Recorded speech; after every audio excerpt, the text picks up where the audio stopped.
दोस्तों, मैं आपको एक ऐसी इमोशनल स्टोरी सुनाने जा रही हूँ जो हर किसी को पढ़नी चाहिए। अगर आप पिता हैं तो अपनी बेटी के लिए पढ़ें, अगर भाई हैं तो बहन के लिए पढ़ें और अगर पति हैं तो अपनी पत्नी के लिए ये इमोशनल स्टोरी ज़रूर पढ़ें।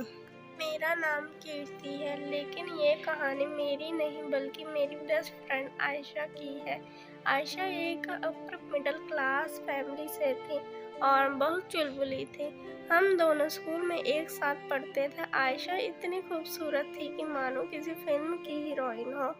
आयशा अपने घर अकेली बेटी थी और इसीलिए उसे बचपन से ही खूब प्यार मिला था।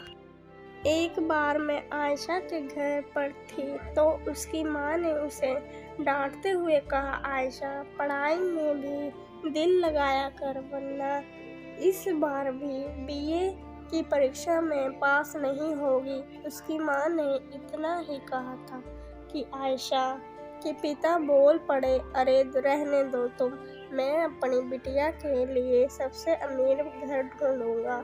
मेरी बिटिया तो राज करेगी राज। आयशा के पिता की बातों से लगता था कि वो उसकी शादी किसी बहुत बड़े घर में करेंगे।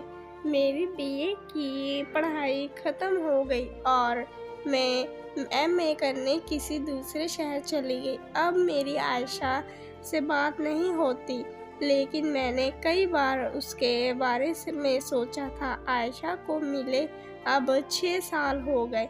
मेरी भी शादी हो चुकी है और यकीनन आयशा की भी हो चुकी होगी। एक दिन मुझे किसी काम से बाजार के साइबर कैफ़े में जाना था। जब मैं साइबर कैफ़े से बाहर आई तो एक लड़की खड़ी थी जो कि बहुत जानी पहचानी लग रही थी। गौर से देखा था तो मैं खुशी से उछल पड़ी क्योंकि ये आयशा थी। मैं उसके पास गई और उसे गले लगाया और उसका हाल चाल पूछा। अभी मैं कुछ और पूछती, आयशा ने कहा, कीर्ति मैं अपनी बेटी को स्कूल से लाने आई हूँ, उसका छुट्टी का टाइम हो गया है, फिर कभी मिलूंगी तुमसे। मैंने मन ही मन सोचा हम दोनों बेस्ट फ्रेंड थे, लेकिन ये आयशा इतना अजीब तरह से क्यों पेश आ रही है। पहले तो ये बहुत मस्त चुलबुली हुआ करती थी। मैं अगले दिन फिर उसी साइबर कैफ़े में काम से गई तो आयशा वहीं खड़ी हुई थी। इस बार मैंने उसका हाथ पकड़ा और पास के कॉफ़ी शॉप में ले गई और कहा, आयशा क्या हुआ तुम्हें? मुझे तुम उदास लग रही हो, घर पर सब ठीक तो है? आयशा ने अकपके मन से मुझे कहा कि हाँ सब ठीक है, लेकिन मैं जानती थी कि कुछ तो गड़बड़ है। मैंने फिर उसे समझाया कि आयशा मैं तुम्हारी बेस्ट फ्रेंड हूँ, अगर तुम अपनी प्रॉब्लम्स मुझे नहीं बताओगी तो किसे बताओगी? मेरे जोर देने पर आयशा ने बताया कि बीए फाइनल ईयर में मेरी शादी तय हो गई थी और मैंने खुशी में अपनी बीए भी पूरी नहीं की। लड़के वालों ने झूठ बोला कि उनका खानदान बहुत अच्छा है और लड़का किसी बड़ी कंपनी में इंजीनियर है, लेकिन शादी के बाद पता चला कि लड़का कोई छोटी मोटी नौकरी करता है और सास ससुर तो बहुत ही ताने मारते थे। उन्होंने मोटे दहेज के लिए झूठ बोलकर शादी कर ली।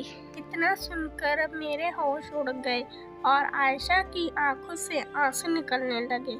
उसने बताया इतना ही नहीं, जब भी उसका पति घर आता तो शराब पीकर आता और रोज उसे मारता। उन्होंने मुझे घर से भी निकाल दिया, ये कहकर कि ये बेटी पता नहीं किसकी है।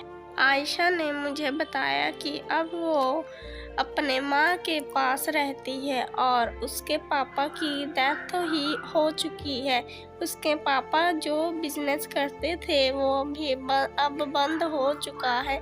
आयशा की ये कहानी सुनकर तो मेरे पसीने ही छूट गए। दोस्तों, हर माँ बाप हमेशा यही कोशिश करते हैं कि उनकी बेटी की शादी किसी बड़े घर में हो और वो पूरी उम्र राज करे, लेकिन कई बार किस्मत को कुछ और ही मंजूर होता है। इसीलिए हर माँ बाप की ये जिम्मेदारी बनती है कि उनकी बेटी आत्मनिर्भर बने और अच्छी शिक्षा हासिल करे, ताकि शादी के बाद भी वह अपना सिर गर्व से ऊंचा रख कर चल सके।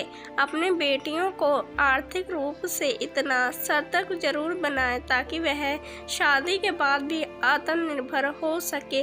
अगर आपको यह इमोशनल स्टोरी इन हिंदी अच्छी लगी तो फेसबुक और व्हाट्सएप पर शेयर करना ना भूलें।